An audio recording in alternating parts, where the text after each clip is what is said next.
All right, I'd like to welcome everybody to the HOJ-cast episode number 8, and we're going to dive right into it here. We've got an 8-pack of topics for episode number 8. The first topic up is going to be Tyrese Haliburton's Prizm Black sale, which just happened this past weekend. Then we're going to look at the conference finals MVPs and figure out if anybody got snubbed. Then we're going to look at a Derek Carr card that got bludgeoned this weekend.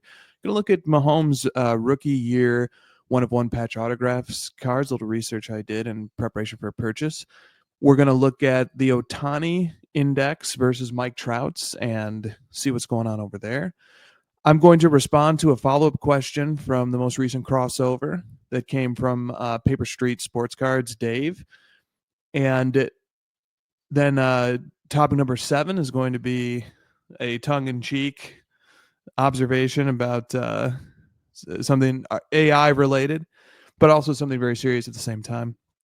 And then finally, I found a curious manufacturing flaw on a 2024-25 Prizm Luka image variation card that I found somewhat amusing, and I think you might too.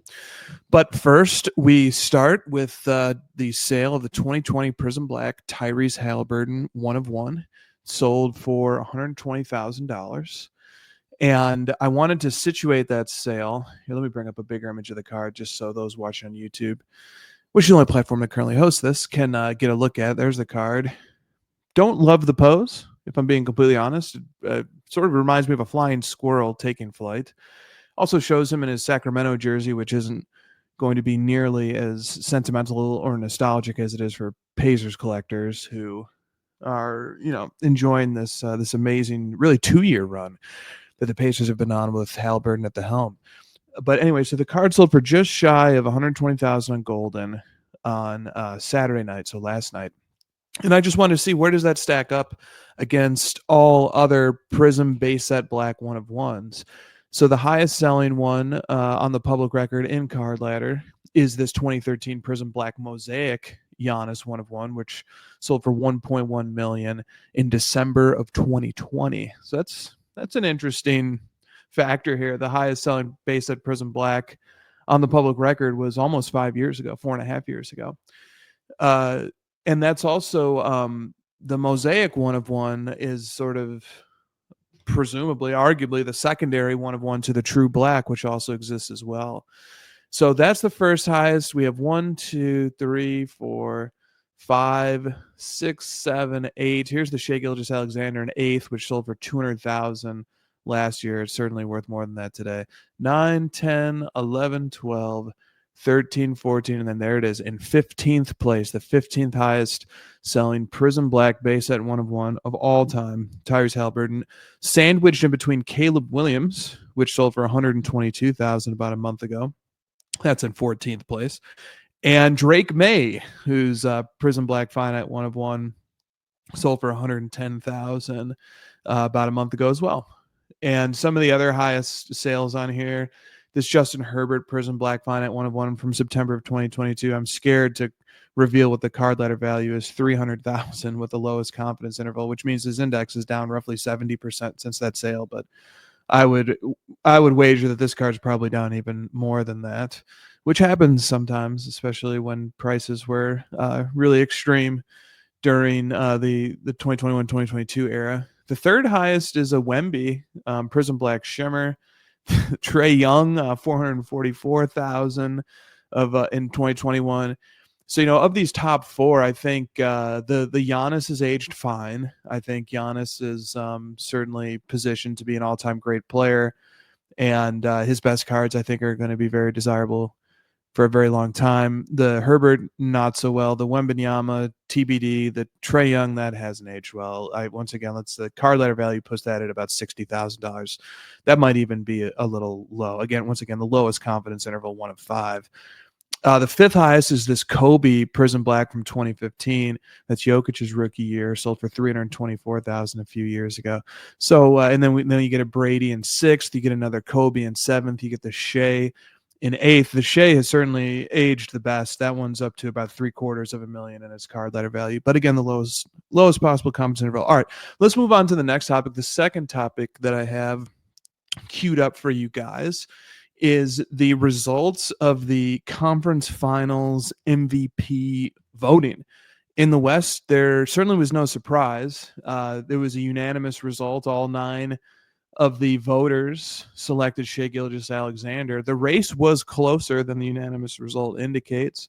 According to Dean Oliver's net points metric, which is available at ESPNanalytics.com, Gilgeous-Alexander overcame a 6-point deficit in net points coming into Game 5 when he logged a series high plus 11.4 in net points in Game 5 to take the lead. So Gilgeous-Alexander ends up at plus 15.9 on the series.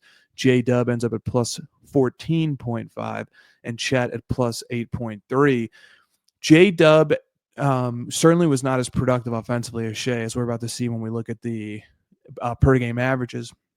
But he takes on oftentimes the most difficult defensive assignment, or certainly the most difficult perimeter assignment, and he's still there to lead second units and to contribute offensively when needed too. So that's sort of part of the explanation for why his net points is still as high as SGA's, even given the fact that as we come over, as we look at the cumulative stuff, SGA ends up having the highest plus minus of the Thunder on the series, plus 43. Lou Dort was right behind him at plus 42.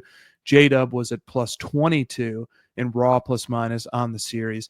On the per game level, SGA averaged 31 points, 8 assists, 5 rebounds, and 2 steals per game.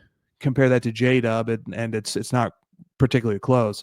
J-Dub had 22 points per game, 7 rebounds per game, 4 assists per game, and 2 steals per game also. The place where J-Dub gains an edge, a slight edge, is that he shot 46% on threes compared to 32% for Shai Gilgeous-Alexander. And on the series, J-Dub had a 60% true shooting to Gilgeous-Alexander's 57. So he was a more efficient scorer, and he was certainly taking on the more difficult defensive assignments, and he was even slightly more productive defensively, at least from a box score point of view. But he was, half as many assists and, 67% as many points.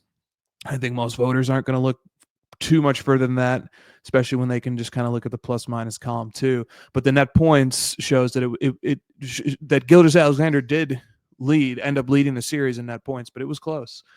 J-Dub is certainly somebody to keep an eye on as a potential sleeper candidate for finals MVP if he continues this level of performance. And if he happens to have, a magnificent defensive performance guarding somebody like Haliburton or something like that, we could have a Jaylen Brown situation perhaps. Okay, moving on to the Eastern Conference Finals. This was a very close vote. As you can see here, I have the ballots on screen, and the ballots show that Haliburton lost to Siakam. Siakam gathered 5 votes, and I always find it amusing when the journalist representing the other team, which in this case is Fred Katz of The Athletic, he covers the Knicks, he voted for the second best player on the opposing team. That's a little bit of a salty move sometimes. But of course, I'm about to show how you can see that people can reasonably conclude that Siakam was the conference finals MVP, but it always just sort of amuses me. But here's what I'm trying to say. When I'm rooting for a team and the other team wins, I always want to elevate their second and third best players and sort of knock down their star a peg just for sport. But one of the results that was interesting was Reggie Miller voted for Haliburton, which is an honorable vote, I think, because there was the groundwork laid for him to vote for Siakam. And there's a lot of talk about Haliburton sort of ascending to become the greatest Pacer of all time, perhaps usurping Miller, but that didn't get in the way of Miller voting for Haliburton. Although I will tell you, I heard a little extra excitement in Miller's voice every time the Knicks scored and looked like they might be able to get back into the series after the Pacers went up 3-1. And I can't really blame him for, sort of tempering his happiness at the Pacers doing well with the fact that there's a new player who's quickly climbing the ranks as possibly the greatest Pacer of all time. So I want to look at this net points metric. Again, this is from Dean Oliver, ESPNanalytics.com.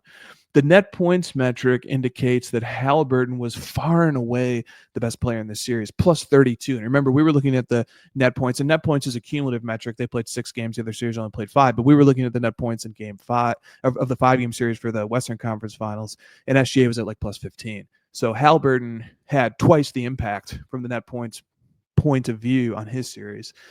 So he was a far and away the winner in this impact metric.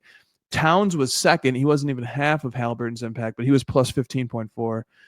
Neesmith was third at plus 12.6, and then Siakam was fourth at plus 10.6. I mean, Siakam was just a touch over a third as impactful as Haliburton was in the series. And if you're curious, Brunson came in fifth at plus 10.2.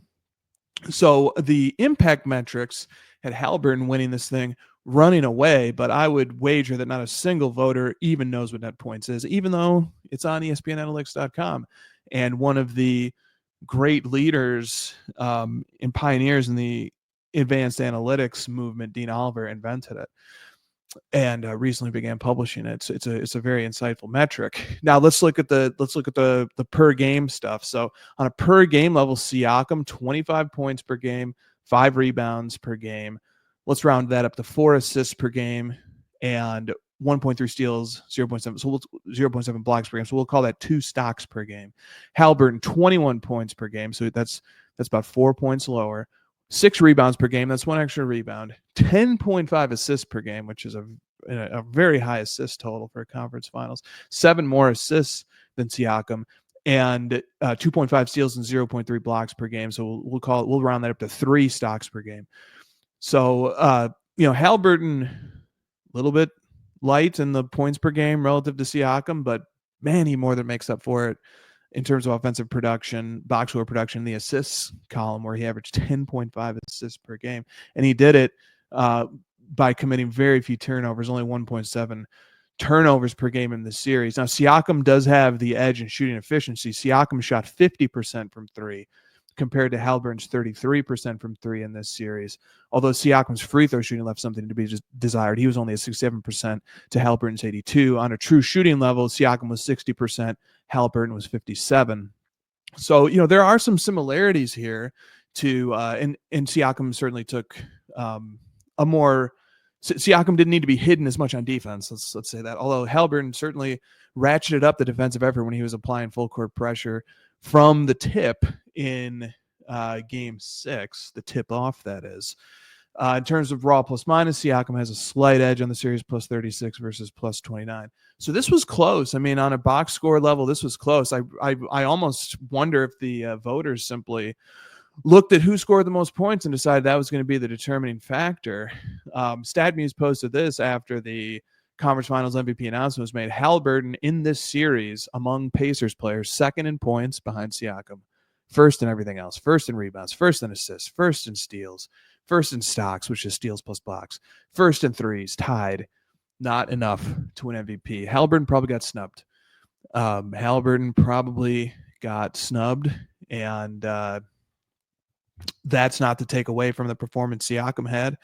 But Haliburton had the second best game played in the playoffs. His 32-15-12 game of 0 turnovers by itself had a net points of plus 15. That equates Gilgeous-Alexander's entire impact over a 5-game series.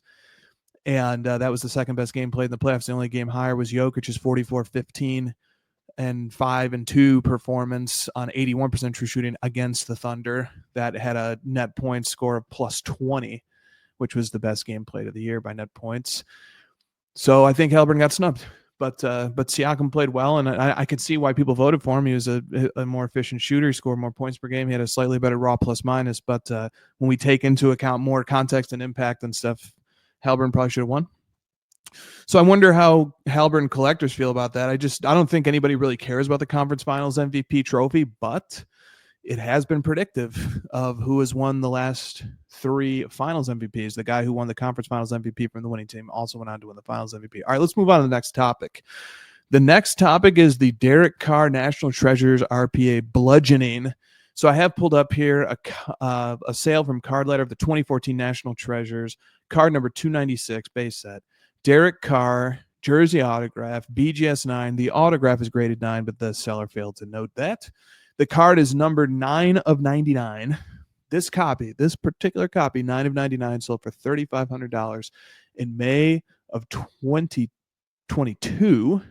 Fast forward 3 years later, the exact copy, 9 of 99, sold on eBay last night at auction for $280. That is a 92% loss taken on this card. And Derek Carr is retired, at least for now. He's 34 years old. let's say a few things about Derek Carr, the player, as we note that all time, starting from the beginning of his card letter index, which is arbitrarily set to an amount or a value of 1,000 for ease of measurement, his index now has a value of 1127, which means that it has increased 12% over its life, over its 10-year life. It has increased by about 12.7%, which honestly is better than I thought. But you have to remember that within that 10 years, we had, a multiplying of the size of the hobby by probably several orders of magnitude, maybe not several. Okay, let's talk about Derek Carr a little bit, the player, as we send him on his way. Derek Carr has 41,245 passing yards. That's 22nd most all time. Here at the top of the list, we have Brady with 89,000, Drew Brees in second with 80,000, and Big Peyton Manning at just under 72,000. That's your top three. In terms of career passer rating, among players who have attempted at least 5,700 pass attempts, which is the cutoff for Derek Carr, who attempted 5,785, Derek Carr is ninth in career passer rating with a passer rating of 92.8. The only players he trails, I'm going to read them in reverse order from 8th to 1st: Big Ben, Matt Ryan, Phillip Rivers, Peyton Manning, Tom Brady, Drew Brees, Russell Wilson, and Aaron Rodgers, who is comfortably in first at 102.6. But that number will probably come down again this year if he does get under center and take snaps. And just for fun, here are the leaders in pass rating among players who've had at least 1,000 attempts. And this is illustrative because you're going to see a lot of names of younger players on here, sort of indicating where the league is trending in terms of passing efficiency. Brock Purdy, with a passer rating of 104.9, is number one all time in career. Then we have Aaron Rodgers again, and here comes Patrick Mahomes, who hasn't thrown as many passes as Carr, but he's at 4,100. He's in third at 102.1. Lamar Jackson right behind him at 102. His efficiency as a passer just gets better every year. And Joe Burrow rounds out the top five at 101.2. When we include players who have made at least 1,000 passing attempts, Derek Carr is nowhere to be found on this list. He doesn't even crack the top 25, which is all that StatMemes will show me on a free account. Okay, let's move on. The next topic, the fourth topic we have here. I was doing some Patrick Mahomes sports card research. Particularly, I was looking at cards from the 2017 season, cards associated with the 2017 season, which is his rookie season in the NFL. I was looking at cards in which he is wearing a Chiefs uniform because there are several releases that came from 2017 that show him either in a Texas Tech uniform or something other than a Chiefs uniform. So I'm looking only for Chiefs uniform cards. Requirement number two, I'm looking at cards that are solo cards. So he has a lot of cards from this season that were him and Tyreek Hill. He actually has a card that was him and Derek Carr are the two subjects of that card, which was a weird pairing. These are, and then I narrowed this list further to cards that have a memorabilia piece, so patch or something similar, like a shoe or a cleat or something. Cards that have an autograph and cards that are numbered 1 of 1. So let me put that all together for you. Chiefs uniform, solo Mahomes card, memorabilia, autograph, 1 of 1. There are 103 cards per my research that meet this criteria, and I have the spreadsheet here in case anybody wanted to dive in deeper. And then I broke those out by brand, okay, by brand. So this is interesting. I mean, if I said guess which brand has the most patch autograph 1 of 1s of Patrick Mahomes from 2017 in a Chiefs uniform, you probably wouldn't say XR unless you know a lot about Mahomes's rookie offering, and I didn't know enough to know that XR is the brand that has the most, 25. So a quarter, just under a quarter of these 1 of 1 patch autograph Mahomes Chiefs cards, solo cards, come from XR. NT is second with 19. That makes sense. I think we've all seen plenty of 1 of 1 patch autos from National Treasures of Mahomes. Remember, this includes everything. This includes inserts and base set cards. In 9th is Phoenix. That once again is surprising that they crammed so many patch auto 1 of 1s into Phoenix. 8th is Spectra. 6th is Immaculate. I'm sorry, Spectra has 8, Immaculate has 6, Select has 5, and then everything else has 3 or fewer, and plenty of brands have only 1. There's 26 total brands that offered Mahomes cards that met the criteria that are specified. So let's just do a little card letter scroll on this. Obviously, this is the most famous patch autograph 1 of 1 from 2017 of Mahomes. His 2017 National Treasures Platinum Shield autograph 1 of 1. That sold for $4.3 million 4 years ago. We have the 2017 National Treasures. Insert Mahomes here. This is the rookie photo shoot material, shield autograph.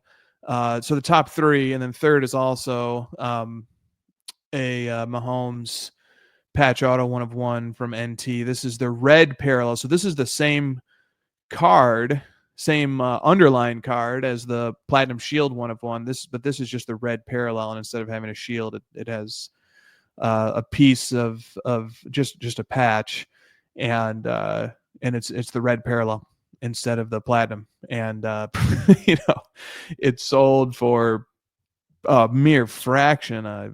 330,000 that one went for. But anyway, let's continue our scroll. We have a 2017 Flawless Shield autograph, a beautiful card of Mahomes that sold for 312,000 in April of 2021. So we see a lot of NT still, NT inserts, various NT cards. We get to the Flawless Symbolic Signatures patch autograph 1 of 1 of Mahomes. Now we get so Flawless is the first non-NT brand to show up when we sort by price. The next is the Immaculate Premium Patch Shield autograph 1 of 1 that shows up here. That sold for about 100,000. The next brand to show up after Immaculate is Select, which is a sticker autograph. And this is the Prime Selection Signatures Shield autograph 1 of 1. Next brand to show up after that is Spectra. Remember, we saw that there was eight. I think we saw 8 Spectras. Here's the Impeccable Dual Shield 1 of 1 from Mahomes. The dual nature of it, I can't remember exactly what these. I think one's like a helmet, NFL logo autographs. But those are unique memorabilia pieces. Then we keep scrolling. We see Select again. We see some more NT inserts. And now we start getting into like the NT glove. So here's a shield autograph insert from NT, sold at Sotheby's for 45,000 earlier this year, and it comes with a little mini shield from a I believe a player worn glove of Mahomes. Then the next brand to appear is Vertex. This sold for 43,000 in March of 2022. The Vertex Capstones Onyx 1 of 1. Then we have some more NT. Then we have an XR. I don't have a photo of it, unfortunately, in card letters from March of 2020, but we do have an XR. And so let me just this card is very amusing too. How many people know that Patrick Mahomes has a patch autograph 1 of 1 in Prizm? Doesn't take a shield. It does have a sticker autograph, and it takes a Nike swoosh, which actually looks quite nice. The black Nike swoosh set against the Prizm black. That sold for 30,000 in February of 2022. Pretty cool card. You really don't hear or see much about the Prizm patch autograph. Then you get to gold standard. Here comes one of the gold standard Mahomes 1 of 1 patch autographs. Again, we see a sticker autograph here with a shield. Cool looking card. We get that's not a 1 of 1, but there's a Select. Back to Spectra again, and I'm just trying to see, like, let's see till we get to some of these XRs. So some of these XRs, like, so here's one of the XRs. Remember, the number I think was 25 patch autograph 1 of 1s of Patrick. 25 different patch autograph 1 of 1s of Mahomes in 2017 XR. That really starts to juice the number, that brand alone.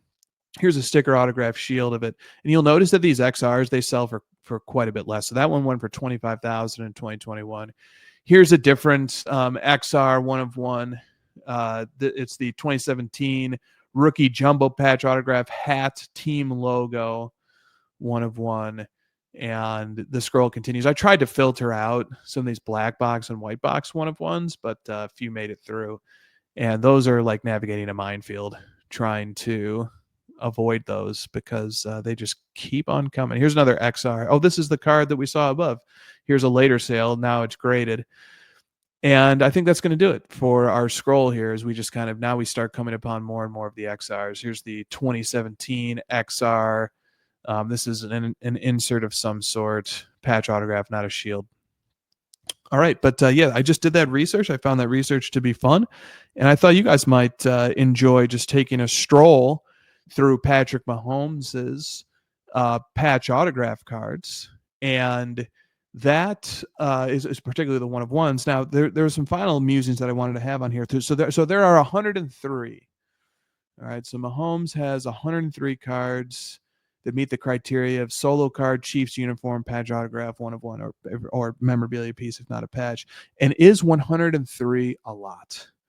So for the broader context, patch autograph, memorabilia autograph, all types of Mahomes 1 of 1s going beyond, just as long as it's 2017 Chiefs uniform and solo card and not a printing plate. Mahomes has around 252. I don't have that spreadsheet in front of me, but it's around 250, 252 total. And then if you narrow it to the memorabilia autograph category, it's 103. Is that a lot? Is that a lot? So here's a few points of comparison that I can make as a collector of a different player. I do collect Mahomes. I mean, this probably isn't too hard to figure out. I was researching this because I'm looking at buying one of these cards.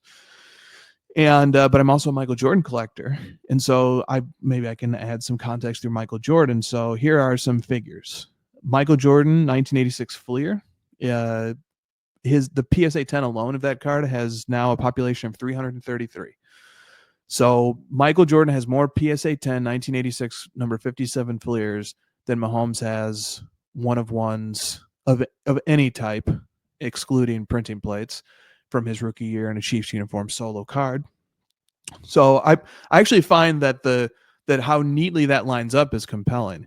That there does seem to sort of be, for the most collected athletes, and by the way, let's not make any mistake, I am not putting Patrick Mahomes in the realm of Michael Jordan in terms of collectability. I think Michael Jordan is probably many fold more collectible than Patrick Mahomes is right now, and he certainly has many more collectors than Patrick Mahomes has right now. I think Mahomes, his market has a lot of still dealers and flippers and investors who are looking for exit points, and Michael Jordan does too, but I think Michael Jordan's market is far more dominated by collectors than Patrick Mahomes is. But with those caveats and disclaimers out of the way, I still do find it interesting that it does seem that the very best of a player who is a top all-time great player, which we can say Patrick Mahomes is at least that. He is tied for third in NFL history for most total MVPs, trailing only Peyton Manning, who has 6, Tom Brady, who has 8, Mahomes has 5.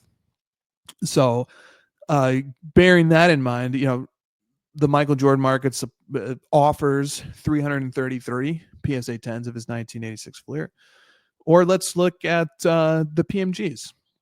Michael Jordan's 90s offering of PMGs, he has 201 in the 90s. That's 90 reds, of which I have one, 10 greens, 50 PMG championships, 50 of the 1998 PMG, and then that's 200. How do you get a 201? Don't forget the Gem Masters. The PMG Gem Masters from 1998 brings the total to 201. So I just find that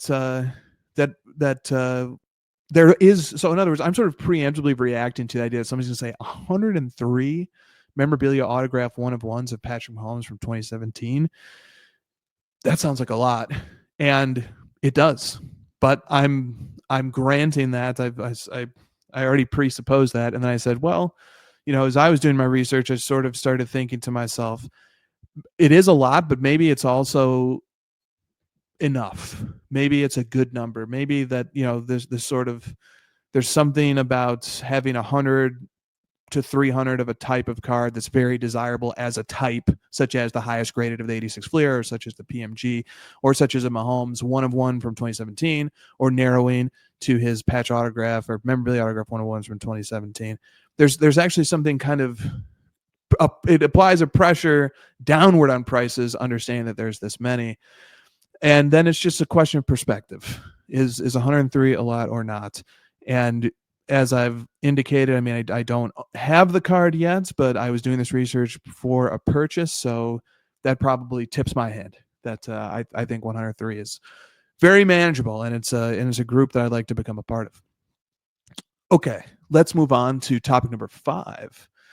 And topic number 5 deals with Ohtani versus Trout. Now, grant me the grace and the leeway to opine on baseball collecting when I don't know a ton about baseball or baseball collecting.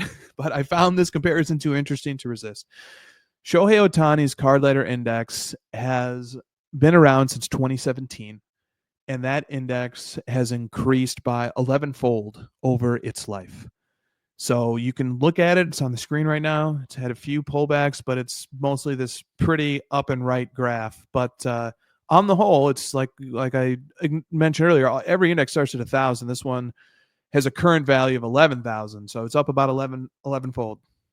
Let's compare that to Mike Trout. Now, before I show you Trout, do you think Trout's index today is up more or less than the 11x that Shohei Ohtani's index is up? Given the bear sentiment on Trout, I wouldn't fault somebody if they said there's no way that his index has increased as much as Ohtani's has over its life. Yet, not only has it, but it leaves Ohtani in its wake. This is insight that relates to starting point and starting value. So Trout's index in Card Ladder starts in 2010 at the starting value of 1,000, and today it's worth 94, a little under 95,000. We'll call it 94,000. So Trout's index is up 94-fold from 2010 to today. It's up nearly 9 times more than Ohtani's is, which is a number not to downplay it. That's massive. But this is also how much Trout's index is up relative to when it started. So you have to think about how inexpensive cards were in 2010 and how unknown Trout was, the Millville Meteor was even at that time, and compare it to today, where Trout was one of the great victims of his card market, was one of the great victims of peaking in sync with the pandemic pricing peak, and also his career sort of reaching a peak at that same time, and then his career, much like the card market, suffering a significant pullback for special particular types of cards. And just like his MLB career has really not been noteworthy over the last few seasons. So Trout's index actually peaked at a value of nearly 400,000, which means that if you're somebody who sort of didn't start buying Trout in 2010, and let's be honest, very, very, very few people did, certainly probably nobody watching this, although maybe there are some people who bought and held or sold at the peak pricing here. But Trout peaking at around 400,000 in 2022, and then coming down to 94,000 today. So that's a 75% loss haircut. That's more than a haircut. That's Edward Scissorhands cutting your head off and leaving only the neck. Let's look here at one other comparison here. So I wanted to pull up the Bowman Chrome Gold Auto for each of these players. So Ohtani has 2. He has a pitching and a batting. I went with the batting. I went with the one graded PSA 1010. It most recently sold in March of 2025 for 200,000, a little over 200,000. We compare that to Trout. Trout doesn't have 2. He just has 1. His is the 09 Bowman Chrome Gold. And you'll notice Trout's takes the Bowman First logo. Ohtani's does not. Ohtani's takes a rookie card logo. But Trout's 1010 recently sold a month ago for 90,000. So Ohtani's on a card-for-card level, a little more than 2x, and probably even more when you factor in that Ohtani really has the 2 Bowman Chrome Gold autos totaling 100 copies versus Trout just having the 1 totaling to 50 copies. So that's what's interesting, too, is that at only 11x over the life of his index, that has propelled Ohtani's cards to a multiplier of 2, maybe 3x Trout's cards on a card-for-card basis. Okay, let's move on here as we're getting to the final few topics. This is topic number 6. I pulled up the page of Dave, Paper Street Sports Cards. You should give him a follow, although I see that he's taken down all of his card posts except for one. But really cool, insightful collector, and he interacts with Josh and I in the crossover a lot. And he actually sent a follow-up question to the crossover, and the gist of the question was this. He said that he's been back now since the pandemic, so roughly about 4 to 5 years, and he's sensing that he's really more focused on enjoying the cards that he has rather than constantly chasing new ones. And he wonders if the result of this, or he wonders if this is a result of the fact that the market right now is kind of hot and that cards are expensive right now and sales volumes are really high right now. And he's wondering, like, hey, like, are people not buying stuff as much right now? Because collectors are a little more savvy and they realize that we might be in a bubble or something approaching a bubble right now, and that it's probably a better time to sit on the sidelines. And I think that's a totally plausible theory. And then I added this to it. My point of view on that was we also have to consider the fact that collectors such as Dave, who have been collecting for half a decade or close to half a decade now, they've built up collections. And the constant pressure to acquire good cards and start building out that shoebox or that PC display or that vault or wherever your cards are being stored, that pressure lessens as you add great cards to that collection, and sort of your effort starts to shift away from constantly trying to build this collection, feeling the pressure to make a great collection, to I'm still looking for more cards to add to my collection. I love hunting and pursuing cards, but I also have cards I can enjoy now, and I can enjoy what I've built. And that's regardless of where the market is at. So the market could be down and people could still be staying away just because they've already built something nice that they can enjoy, and they don't feel the pressure and the impulse to just add stuff and like, hey, I need to build up a collection. So, maybe 4 or 5 years ago, new entrants were spending 100% of their time looking for cards and trying to build a collection. And now half a decade later, they have a nice collection built up and they spend maybe 50% of their time looking for new cards, and they spend the other 50% of the time enjoying what they've built.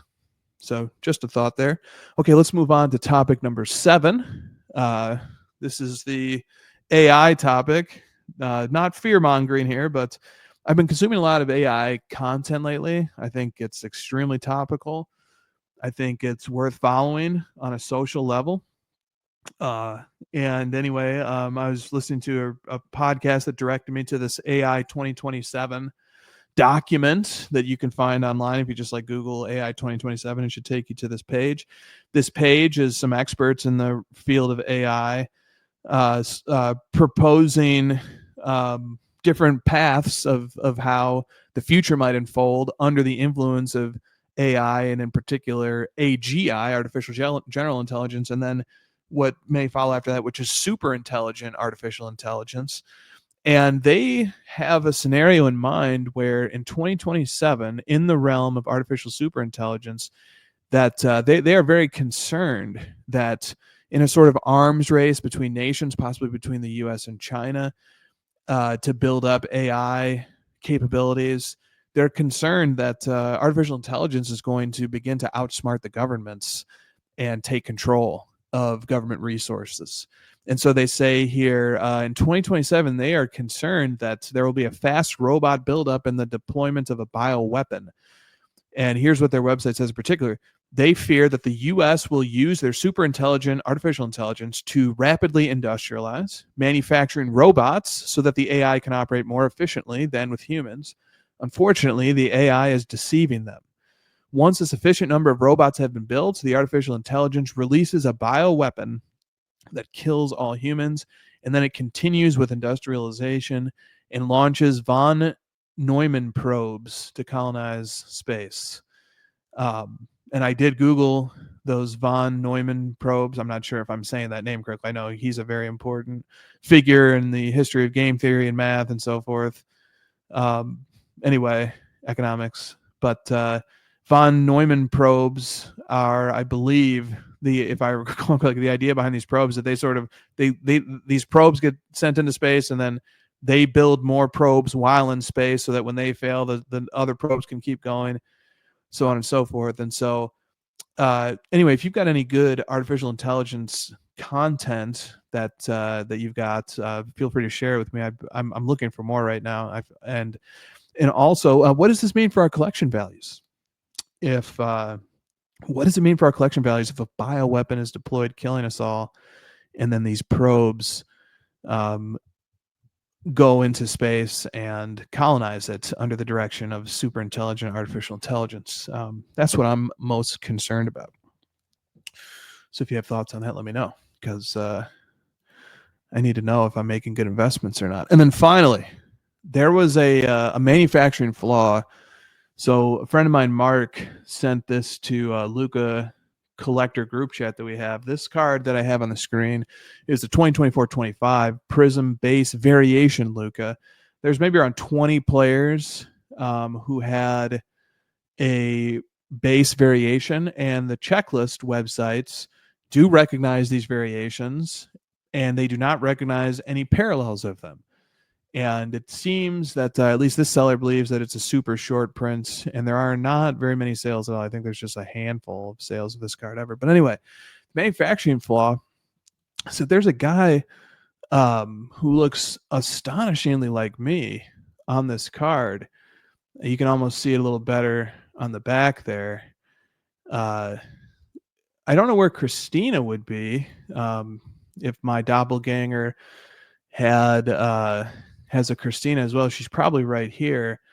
And, you know, the angle of this photo does suggest that it was taken during the NBA Finals. And if that is the case, then this would have had to have been game 3. And it is possible because we actually had different seats than our normal seats during game 3. We actually were a little bit off to the side during game 3. And I just so happened during game 3 to be standing in the aisle rather than in my seat because there were people behind me. I didn't want to be blocking their view. And I also just I always like to sit on the edge. I like to have the edge seat. And I just like to bleed into the aisle so I have more room to move around. During the finals, everybody's standing up basically for the whole game, at least while it's competitive. So it is possible actually that could be me. And I do have that Dallas Mavericks hoodie. And it does look like I'm sort of standing in the aisle because there's nobody really in front or behind me based on where I'm standing at. And then I do recognize this guy. This guy was one of the employees who worked our section. So I don't know.